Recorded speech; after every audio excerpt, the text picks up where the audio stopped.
Oh no! What is this? In my worn-out state right after giving birth, I screamed while clutching my phone. After 2 years of marriage, we finally had our child. I had eagerly awaited celebrating the birth with my beloved husband. However, he vanished without a trace just before the delivery. Even when the labor started, I couldn't reach him, and he never showed up at the hospital, even after our daughter let out her first cry. To make matters worse, I received a message from him saying, "I'm tired of living.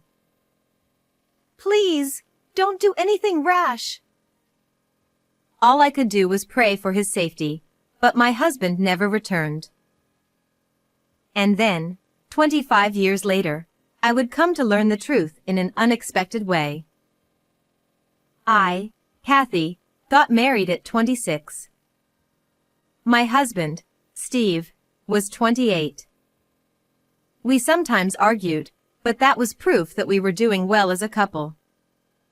We clashed because we cared about each other, and at least I believed that we were supporting each other well. However, 2 years after our marriage, our relationship began to take a turn for the worse. "Hey, these shoes weren't here before, right? Did you buy something new again?" Steve replied.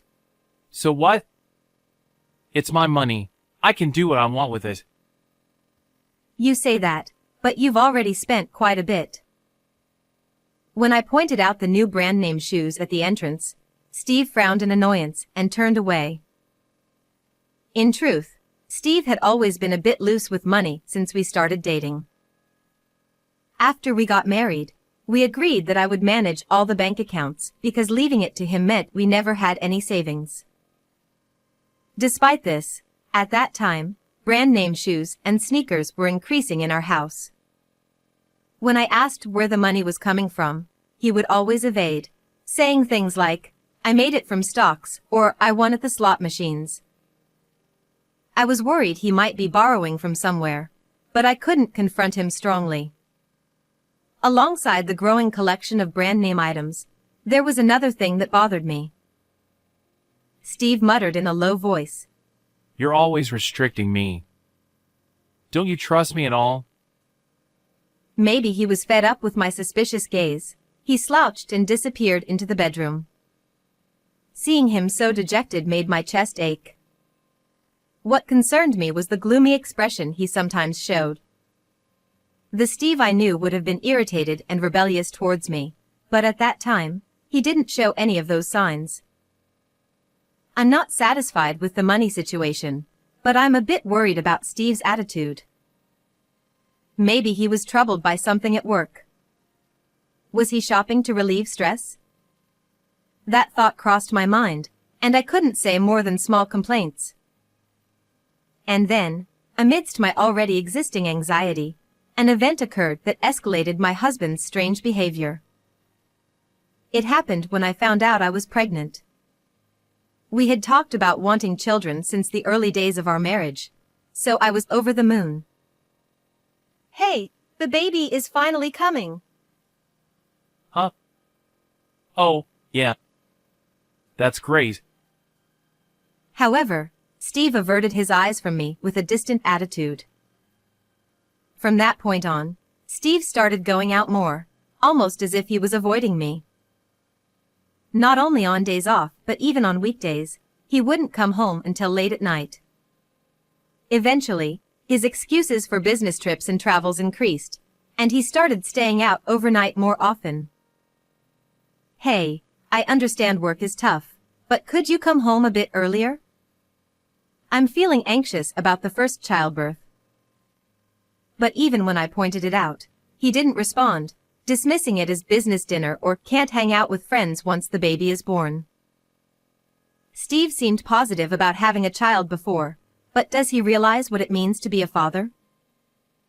Naturally, I still felt uneasy about this, but it was a fact that once the baby was born, we wouldn't have much time together, so his words made sense. Above all, I was concerned about Steve's persistently gloomy mood, but without confronting him directly, I could only observe quietly. However, delaying addressing the issue was a mistake. As the due date approached, an incident finally occurred. It was late at night on a day when I was in my last month of pregnancy, and I was asleep. Suddenly, my stomach began to ache, and I woke up. Labor had started. I need to contact Steve. It hurts. As usual, I sent a text to my husband, who wasn't at home, but there was no response. So, I went to the hospital alone in a taxi. From then on, I was solely focused on giving birth, and although I don't remember much, my efforts paid off, and a healthy baby girl was born safely. However, our joy over our child's birth was short-lived. Both sets of parents, with serious expressions, rushed to the hospital. And then, they told me that they couldn't reach Steve. From then on, the mood shifted dramatically, and we began to search for my husband with unsettled feelings. Despite my postpartum condition, I contacted our mutual friends and his workplace. But no one knew where he was, and to my surprise, his workplace reported that Steve had already resigned days ago. I didn't hear anything about that. What's going on? What's happening? Amidst the confusion, a notification popped up on my tightly held phone. When I looked, it was none other than a message from Steve. Feeling relieved that there was some response, I opened the message, but my relief turned into shock when I read its contents. I've been thinking for a while, but I'm not qualified to raise a child as pathetic as me. Living has become unbearable. Please don't look for me. That's what it said. My in-laws screamed at the ominous message. As for me, I couldn't believe it, staring at the screen of my phone in disbelief. Certainly, there were times when he seemed strange, but I never imagined he was feeling so cornered. What is this? Please, don't do anything rash. But my plea was in vain, and my husband never returned. Moreover, as a result of reporting to the police, his shoes were found lined up on a nearby cliff. This led the police to suspect suicide, and the investigation continued, but his body was never found, and eventually, the search was called off. Thus, my husband left us, leaving behind only our beloved daughter, disappearing before our eyes. Why? Why didn't I listen to him more? For a while, consumed by regret and guilt, I couldn't do anything but cry. However, I couldn't continue like that forever. A few months after the incident, I somehow started working to raise my daughter. Despite not giving up on Steve and frequently gathering information, there was no progress. Balancing childcare and work was tough, but to ensure we never lose our family again, I poured all my love into my daughter as much as possible. And so, amidst the busy days, I realized that a whopping 25 years had passed since my husband had disappeared. At 53 years old, I was living with my 25-year-old daughter, Emily, who had grown up beautifully despite being raised in a single-parent household. To contribute to the household, Emily started her singing career in her teens and transitioned into acting, becoming quite a success in the industry. Thanks to her, we never faced financial difficulties, and we enjoyed a happy life together. However, secretly, I still harbored feelings for my husband. If the three of us, Emily, Steve, and I, could have lived together, how happy would we have been? Despite feeling conflicted, I didn't want to burden my daughter with unnecessary expectations, so I simply told her that her father had passed away. Yet, the despair from when my husband disappeared had certainly lingered in my heart. However, one day, Emily confided in me with a serious expression that she wanted to introduce someone important to her. Listening closely to the unusual atmosphere, it turned out that Emily was considering marriage with an actor from her generation, Will. Furthermore, his mother happened to be the president of a talent agency.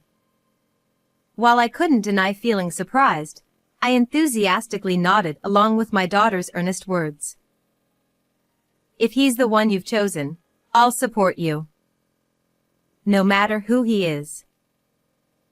Given that she was a celebrity marrying an actor, I could easily anticipate the public's reaction and the challenges ahead. Nonetheless, after what happened with my husband, I had firmly resolved to stand by my daughter no matter what.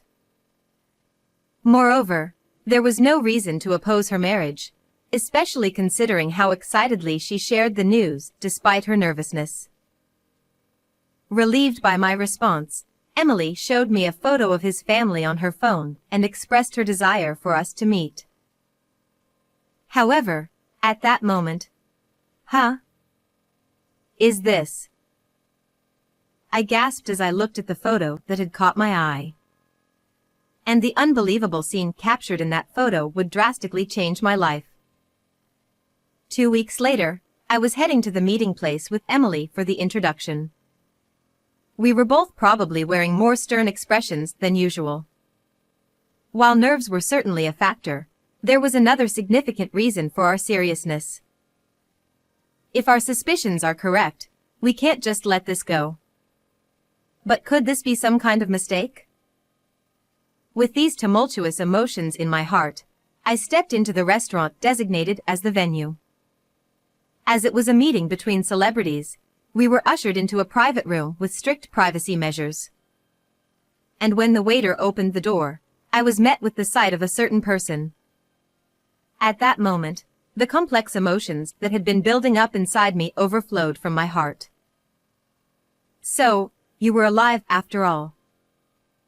I couldn't help but exclaim loudly, and both Will, Emily's boyfriend, and his mother, looked at me in surprise.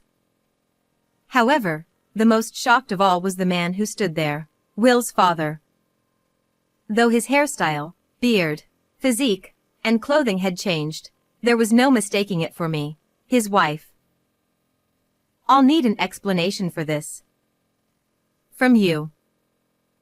With anger in my voice, Will and his mother stared a hole through Steve, my husband.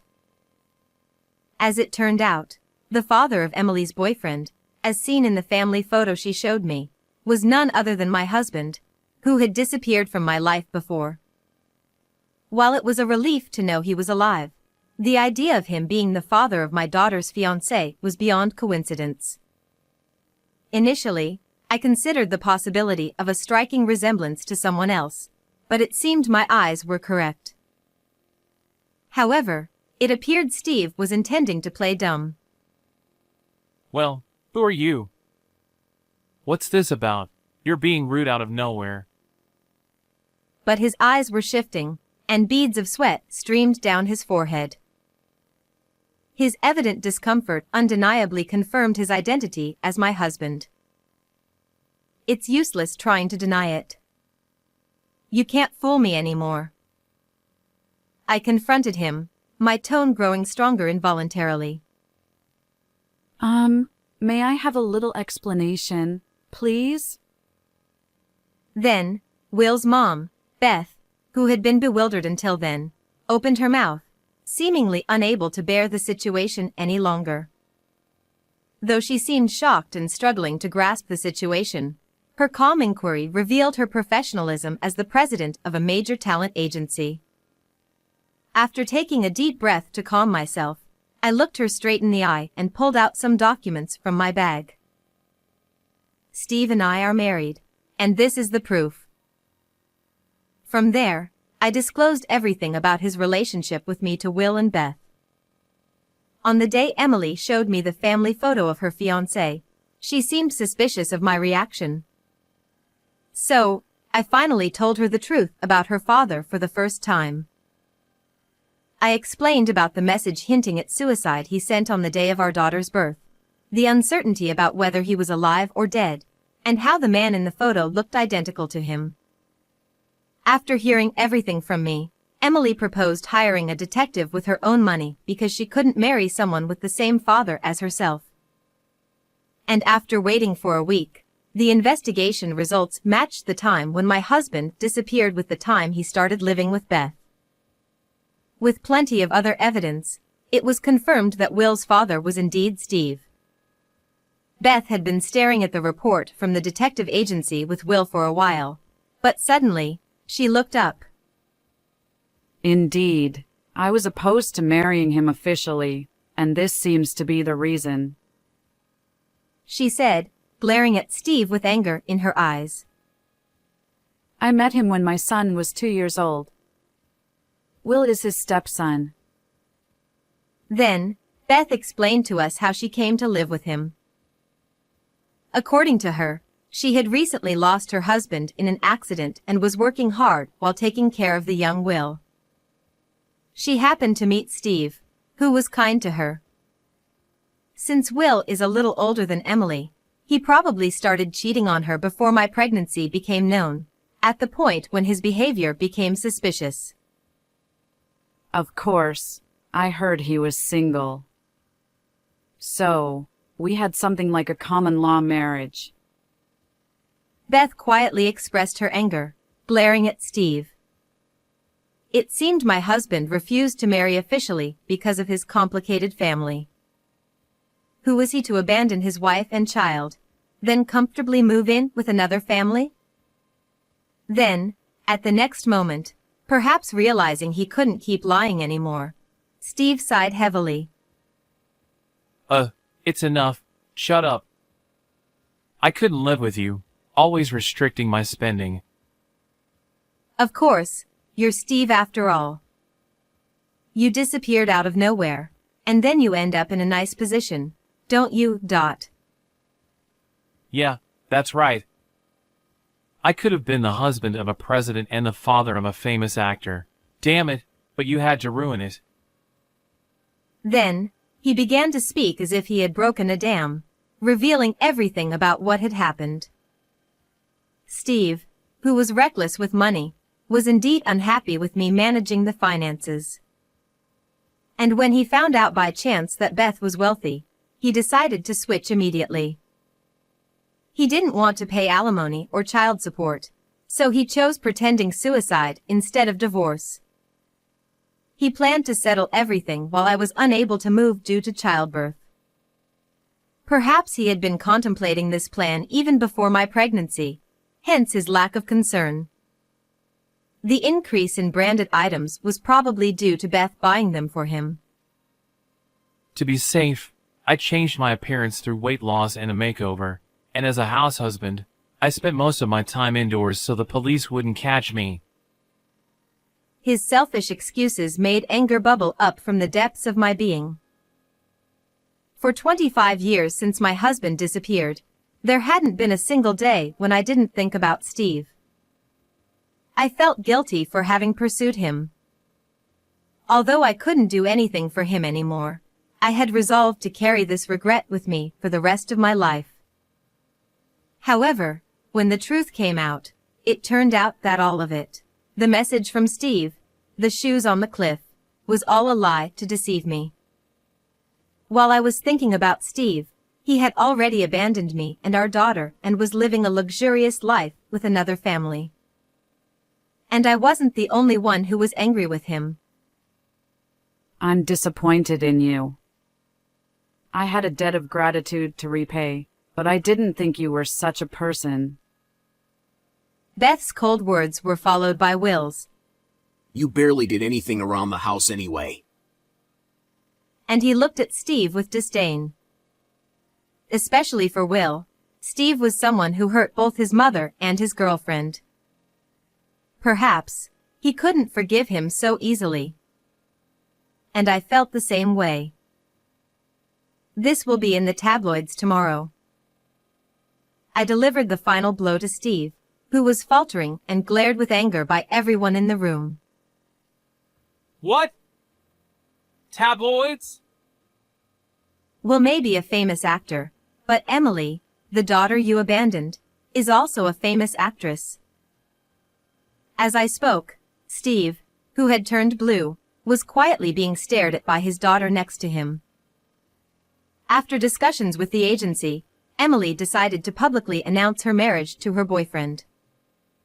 At that time, she also explained about this unbelievable series of events, It seems the article will be published tomorrow. You won't be able to show your face in public anymore. Even though the marriage of a successful actor and actress was already big news, if the father was involved in such an incident, the media wouldn't stay silent. Perhaps from now on, Steve would have no privacy left. Of course, you'll have to leave our house.